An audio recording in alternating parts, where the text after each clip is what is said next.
My name is Chris Yu, and I am an aerodynamicist at Specialized Bicycle Components. Specialized Bicycle Components is a world-class manufacturer of not just bikes, both road and mountain, but also all the equipment as well, such as wheels, tires, clothing, helmets. We happen to be at the Tour de France because we make some pretty fast road bikes, and we have just launched a new one this year. This bike is our go fast bike. It's our race bike. So it was designed for aerodynamics first and foremost, but very, very close partner to that in terms of target was that structural and weight. So keeping those things balanced in terms of the design process was one of the things that we did throughout. When it comes to designing a new product and trying to optimize for aerodynamics, really the foundation and the first step is to go through simulation to see what we can get, because it's really cost and time prohibitive to go and make 1,000 prototypes, whereas in simulation you can really explore the boundaries of that envelope to figure out which design direction to go. So when we have a road race like the Tour de France, there are many stages where aero is the biggest factor that the riders have to overcome, but there's also a lot of stages that are basically pure hill climbs in the sense that you're fighting gravity. And in those cases, minimizing weight up to the minimum that's allowed in the rules is a big deal. So having the tools to be able to optimize the system to have minimum weight for the aero and structural targets that we've set is super critical.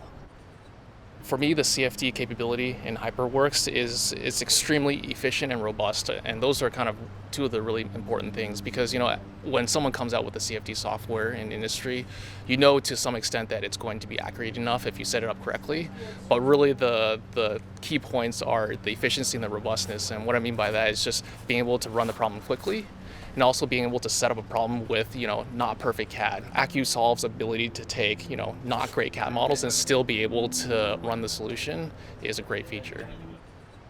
With this bike, not only do we use AcuSolve for the fluids optimization, but we also use OptiStruct to optimize the structural and the carbon ply-by-ply analysis. So by using that, we're able to ensure that we don't have any excess material anywhere in the frame.